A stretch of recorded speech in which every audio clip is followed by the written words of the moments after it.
അയ്യോ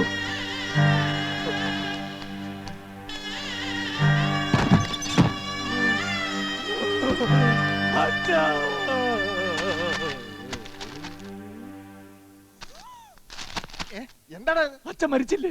എന്താ ഈ കാണിക്കണത്? അളിയ മരിച്ചു എന്ന് പറഞ്ഞത് ഞങ്ങളുടെ ഈ അമ്മാവനല്ല, അളിയന്റെ അമ്മാവനാ. അതേതമ്മാവൻ? അതേ 975 മാർച്ച് മാസം 16-ാം തീയതി അർദ്ധരാത്രി അളിയന്റെ മുത്തശ്ശനായ പൊന്നുമടത്തിൽ ശ്രീകൃഷ്ണ പൊതുവാളുമായുണ്ടായ വാക്ക് തർക്കത്തിലും തുടർന്നുണ്ടായ വഴക്കിലും മനം നൊന്ത് കള്ളവണ്ടി കയറി സിലോളിലേക്ക് പുറപ്പെട്ടു പോയ ലോലഹൃദയനായ പൊന്നമ്മാവൻ. ഇത് ഞങ്ങൾ പറഞ്ഞതല്ല, ഞങ്ങളുടെ ഈ അമ്മാവൻ പറഞ്ഞതാ. അതെ, ആ അമ്മാവൻ പോയളിയ മരിക്കുന്നതിന് മുമ്പ് എഴുതി വെച്ച വിൽപ്പത്ര പ്രകാരം സമ്പാദ്യമായ 3.5 കോടിയും ഏകമകൾ ലക്ഷ്മിക്കുട്ടിയെയും അളിയന്റെ പേർക്കായി എഴുതി വെച്ചിട്ട് പോയിരിക്കുന്നത്. സർവ വിവരത്തിനും വക്കീൽ ഇതേ കത്തയച്ചിട്ടുണ്ട്, വായിച്ചു നോക്ക്.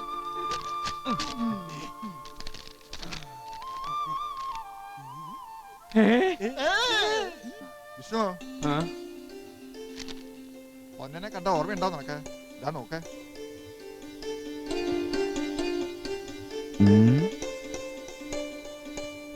ഇവിടുന്ന് പോയി 1 മാസം കഴിഞ്ഞപ്പോ ഒരു കത്ത് വന്നു. സിലോണിലെത്തി ഏതോ ഒരു സർക്കസ് കമ്പനി ചേർന്നെന്നും ഇനി നാട്ടിലേക്കില്ലെന്നും. പിന്നെ ഒരു വിവരവും ഇല്ലായിരുന്നു. അയ്യോ എനിക്ക് മതി. കുറച്ചുകൂടെ കഴിക്കടാ, വല്ലാണ്ട് ക്ഷീണിച്ചു പോയി. എന്നാൽ ഒരു ബന്ധവും ഇല്ലായിരുന്നിട്ടും മരിക്കുന്നതിന് മുമ്പ് ഒരു സുപ്രഭാതത്തിൽ സ്വത്തുക്കൾ മുഴുവൻ എന്റെ പേർക്ക് എഴുതി വെക്കാന്നൊക്കെ പറഞ്ഞ അതാ മനുഷ്യന്റെ ഓരോ യോഗം എന്ന് പറയുന്നത്. മതി, അതൊക്കെ കഴിക്കടാ. 30-ാമത്തെ വയസ്സിൽ രാജയോഗം തെളിയുന്നത് നിന്റെ ജാതകത്തിലുണ്ട്. അല്ലമ്മേ, ഈ ലക്ഷ്മിക്കുട്ടിക്ക് ഇപ്പൊ എത്ര വയസ്സ് വരും? 30-ാം പിറന്നാളിന്റെ തലേന്നാ പൊന്നൻ നാട് വിട്ടത്. അങ്ങനെ നോക്കുമ്പോ ഒരു 10-18 വയസ്സിന് മേലെ കാണാതിരിക്കില്ല. അതൊന്നും പറയാൻ പറ്റില്ല. ചിലപ്പോ അമ്മാവിന് ഈ അടുത്ത കാലത്തെങ്ങാനും കല്യാണം കഴിച്ചെങ്കിൽ ലക്ഷ്മിക്കുട്ടിക്ക് ഒരു 2-3 വയസ്സേ കാണൂ. ഇടി നിന്നെ ഞാൻ. അത് ശരി, ഏട്ടനിപ്പോ 3 കോടിയേക്കാളും ലക്ഷ്മിക്കുട്ടിയുടെ കാര്യല്ലേ? നിന്നെ ഞാൻ. അളിയൻ ഇങ്ങനെ സാമട്ടിൽ നിന്നാൽ എങ്ങനെയാ? ഇന്ന് തന്നെ ടൗണിൽ എത്തണമെന്നല്ലേ വക്കീൽ കത്തിൽ എഴുതിയിരിക്കുന്നത്. ഞങ്ങൾ റെഡി. ലക്ഷ്മിക്കുട്ടിയെ കാണാൻ പോകുമ്പോ അളിയന്റെ നിലയ്ക്കും വിലയ്ക്കും അനുസരിച്ചുള്ള ഗമ ഞങ്ങൾ കാണിക്കണ്ടേ? ഇതൊക്കെ മേടിക്കാൻ കാശ് എവിടുന്ന് ഊതി കിട്ടിയതാണോ? നാദസ്വരവും ഞങ്ങള് വിറ്റു. ഇനി അതൊക്കെ എന്തിനാളിയാ? 3.5 കോടിയല്ലേ നമുക്ക് കിട്ടാൻ പോകുന്നത്. നിങ്ങൾക്ക് കിട്ടുന്ന വട്ടുണ്ടോ? പണ്ടം കണ്ട് പിണങ്ങി പോയൊരു പൊന്നമ്മാവൻ ചാകാൻ നേരത്തെ സ്വത്തുക്കൾ മുഴുവൻ എന്റെ പേർക്ക് എഴുതി വെച്ചു പോലും. ഇതൊന്നും വിശ്വസിക്കാൻ ഞാൻ അത്ര മണ്ടൊന്നുമല്ല. ഇതൊക്കെ ആരോ പറ്റിക്കാൻ വേണ്ടി വെറുതെ എഴുതി അയച്ചതല്ലേ. ഞാനില്ലേ അങ്ങോട്ടും. ഒരു 3.5 കോടിയും ഒരു ലക്ഷ്മിക്കുട്ടിയും. ഒരു വക്കീലും കക്ഷിയും തമ്മിലുള്ള ബന്ധമായിരുന്നില്ല ഞാനും പൊന്നൻ സാറുമായിട്ട്. അത് തുടങ്ങിയിട്ട് 10-20 വർഷമായി. എന്നിട്ടും വിൽപത്രം തയ്യാറാക്കുന്നവരെ ഇങ്ങനൊരു മരുമകനെ കുറിച്ച് എന്നോട് സൂചിപ്പിച്ചിട്ടേ ഇല്ല. വീട്ടുകാരുമായിട്ട് അത്ര രസത്തിലായിരുന്നില്ല അല്ലേ? അയ്യേ, എന്താ ഇത്? എന്നാൽ ഇത്ര പെട്ടെന്ന് അമ്മാവൻ. ഇനി അതോർത്ത് ദുഃഖിച്ചിട്ട് എന്താ കാര്യം? വീട്ടുകാരുമായിട്ട് പിണക്കത്തിലായിരുന്നെങ്കിലും എന്നോട് വലിയ കാര്യമായിരുന്നു അമ്മാവന്. എനിക്ക് മാത്രമേ കത്തെഴുതുള്ളായിരുന്നു. കഴിഞ്ഞ കത്തിലും കൂടി എഴുതിയിരുന്നതാ. എന്റെ കാലം കഴിഞ്ഞ പിന്നെ ലക്ഷ്മിക്കുട്ടിക്ക് ആരുമില്ലെന്നും അവളെ നിന്നെ ഏൽപ്പിക്കണമെന്നൊക്കെ. അപ്പോ മരണം മുന്നിൽ കണ്ടിരുന്നു എന്നർത്ഥം. അല്ലെങ്കിൽ പിന്നെ ഇത്ര തിടുക്കപ്പെട്ട ഒരു വിൽപത്രം തയ്യാറാക്കേണ്ടിയിരുന്നില്ലല്ലോ. ഏതായാലും വിവരങ്ങളൊക്കെ നേരത്തെ അറിഞ്ഞ സ്ഥിതിക്ക് ഇനി ഞാനായിട്ടൊന്നും ബോധിപ്പിക്കണ്ടല്ലോ. ലക്ഷ്മിക്കുട്ടി അവിടെ നിന്ന് പുറപ്പെട്ടിട്ടുണ്ട്. എത്തിയാലുടൻ നിങ്ങൾക്ക് ഒരുമിച്ച് മടങ്ങാം. കടലാസുകളൊക്കെ ശരിയാക്കാൻ എനിക്ക് കുറച്ച് സമയം വേണം. അതുവരെ ഇവിടെ താമസിക്കാൻ വിരോധമില്ലല്ലോ. ആയിക്കോട്ടെ. എന്നാ പിന്നെ പണത്തിന്റെ കണക്കും കാര്യങ്ങളൊക്കെ നമുക്ക് നാളെ സംസാരിക്കാം. ഞാൻ ഇറങ്ങട്ടെ. പ്രധാനപ്പെട്ട ഒരു കേസുണ്ട്, ഞാൻ കോടതിയിലോട്ട്.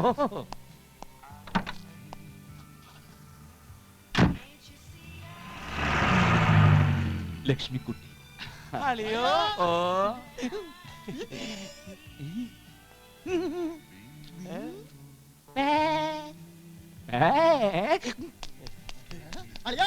അളിയോ.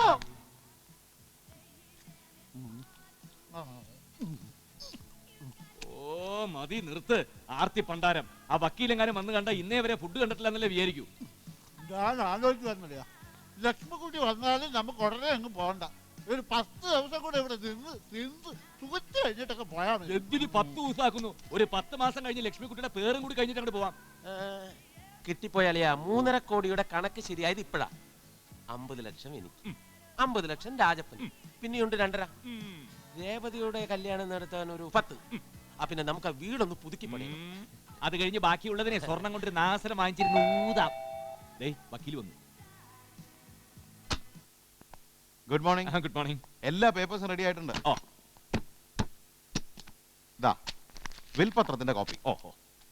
ഇത് ലക്ഷ്മിക്കുട്ടിയെ ഏറ്റെടുത്തായിട്ടുള്ള സമ്മതപത്രം. ആ. ആദ്യം ഇതിലൊരു ഒപ്പിടണം. ഓ. പിന്നെ ഒരു കാര്യം, ഏറ്റെടുത്ത് കഴിഞ്ഞാൽ പിന്നെ ലക്ഷ്മിക്കുട്ടിയുടെ എല്ലാ അവകാശങ്ങളും ഉത്തരവാദിത്വവും ഇനി വിഷ്ണുനാരായണന് മാത്രമായിരിക്കും. അവളെ ഉപേക്ഷിക്കുകയോ പീഡിപ്പിക്കുകയോ ചെയ്യരുത്. അങ്ങനെ വന്നാൽ എനിക്ക് നിയമപരമായി വിഷ്ണുവിനെതിരെ നീങ്ങേണ്ടി വരും. അയ്യോ, എന്താ സാർ ഇങ്ങനെയൊക്കെ പറയുന്നത്? അവൾക്കിനി ഞാൻ മാത്രമല്ലേ ഉള്ളൂ. ജീവിതകാലം മുഴുവൻ ലക്ഷ്മിക്കുട്ടിയെ ഞാൻ പൊന്നുപോലെ നോക്കിക്കോളാം.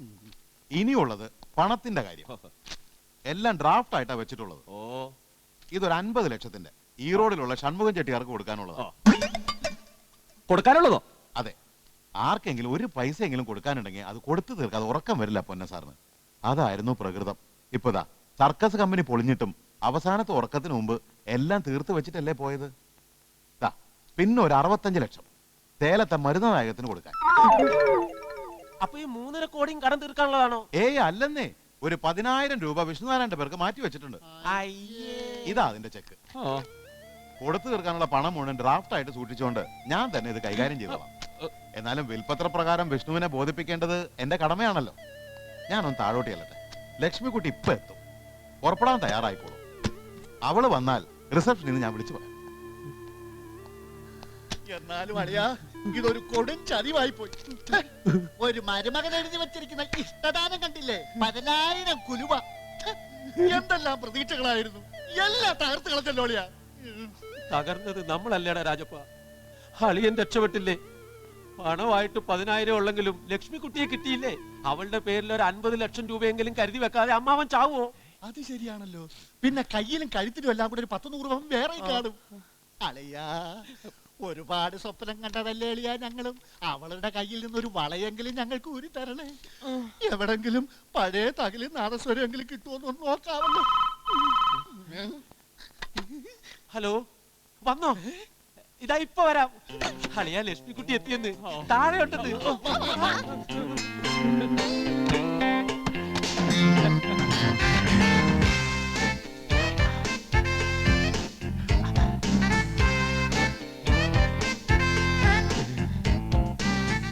കയ്യിലും കഴുത്തിലും കാലിലും ഒക്കെ ഇഷ്ടം പോലെ ഉണ്ട്.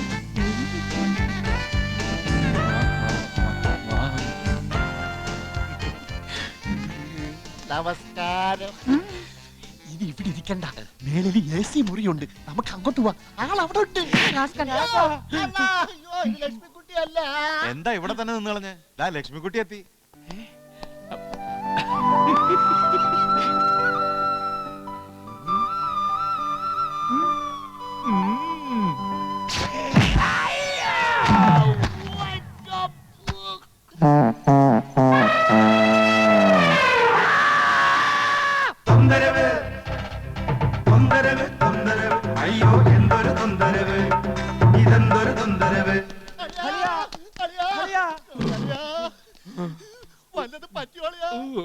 പൊന്നൻ സാറിന് ജീവനായിരുന്നു ഇവളെ. ഇനിയിപ്പൊ വിഷ്ണുവാണ് ഇവളുടെ എല്ലാം. ഒരു കാര്യം ഞാൻ മറന്നുപോയി. ഒരു കത്ത് കൂടി വിഷ്ണുവിന് തരാൻ വേണ്ടി അമ്മാവൻ എഴുതിയിട്ടുണ്ട്. പ്രിയപ്പെട്ട വിഷ്ണുക്കുട്ടന്, ലക്ഷ്മിക്കുട്ടി മദ്യപിക്കാതെ സൂക്ഷിക്കണം. സ്വന്തം പൊന്നമ്മാവൻ.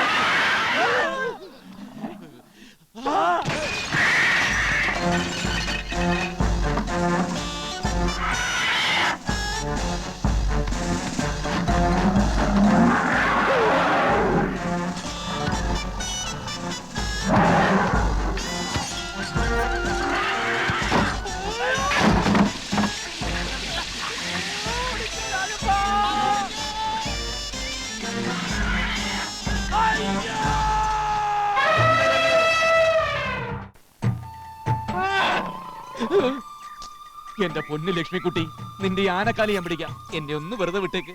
ഒരുപാട് പ്രശ്നങ്ങളുടെ നടുവിൽ നട്ടം തിരിയുന്ന ഒരുത്തരാണ് ഞാൻ. അതൊന്നും പറഞ്ഞാൽ നിനക്ക് മനസ്സിലാവില്ല. ഞാൻ വിചാരിച്ച നിന്നെ തീറ്റി പോറ്റാൻ കഴിയില്ല. ചില്ലറ തീറ്റയാണോ നീ തിന്നുന്നത്? വല്ല തേക്കടിയിലോ മുതുമല കാട്ടിലോ നിലമ്പൂരോ ഞാൻ നിന്നെ കൊണ്ടുവന്നാക്കാം. ചെന്ന് കണ്ടു പഠിക്ക് ഓരോ ആനകൾ എങ്ങനെയാണ് അധ്വാനിച്ച് സ്വന്തം കാലിൽ നിൽക്കുന്നതെന്ന്. നീ കാരണം ഇപ്പൊ എന്തെല്ലാം പ്രശ്നങ്ങളാണ് ഉണ്ടായത്. ജീവിതത്തിൽ ഇന്നേ വരെ പോലീസ് സ്റ്റേഷനിൽ കയറിയിട്ടില്ലാത്ത ഞാൻ ഇപ്പൊ നീ കാരണം അതും ഉണ്ടായി. വേണ്ട, നിന്റെ കൊഞ്ചലൊന്നും എനിക്ക് കേൾക്കണ്ട. എന്തെല്ലാം മധുര സ്വപ്നങ്ങളായിരുന്നു. 3.5 കോടിയും മുറപ്പെണ്ണും ശാപം ഇടറിയോടത്. കഷ്ടകാലത്തിന് ആ വക്കീലിന് എഴുതി ഒപ്പിട്ടും കൊടുത്തുപോയി. ജീവിതകാലം മുഴുവൻ പോറ്റിക്കോളാന്ന്. എന്റെ പൊന്നു ലക്ഷ്മിക്കുട്ടി, നമുക്കൊരു കോംപ്രമൈസിലെത്താം. നമുക്കിതേ ഇവിടെ വെച്ചങ്ങോട്ട് പിരിയാം. നിനക്ക് നിന്റെ വഴി, എനിക്ക് എന്റെ വഴി. ഭാഗ്യമുണ്ടെങ്കിൽ ജീവിതത്തിന്റെ ഏതെങ്കിലും ഒരു കോണിൽ വെച്ച് കണ്ടുമുട്ടാം സഹോദരി. ഇടയ്ക്ക് വെച്ച് ഏതെങ്കിലും ഒരു കൊമ്പനെ കാണുകയാണെങ്കിൽ അവന്റെ കൂടെ ഒളിച്ചോടിക്കോ. നിനക്കൊരു ജീവിതമായി. എന്താ സമ്മതിച്ചാ? ഇല്ലേ? ആഹാ, എങ്കി നിന്നെ കാണിച്ചു തരടി. ഓ,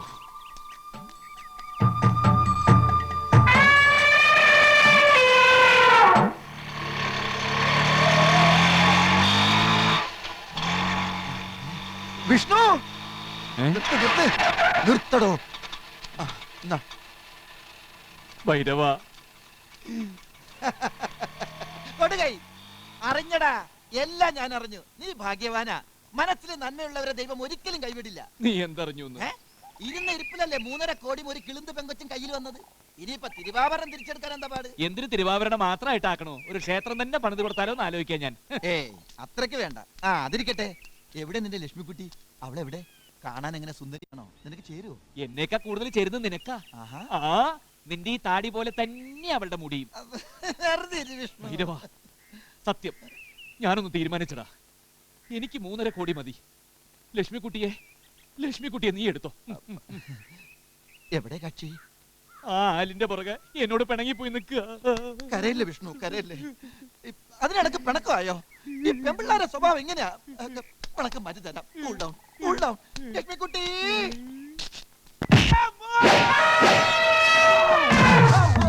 ഭൈരവ, എന്താടാ? അവിടെ ഒരു ആന. അതാടാ ലക്ഷ്മിക്കുട്ടി.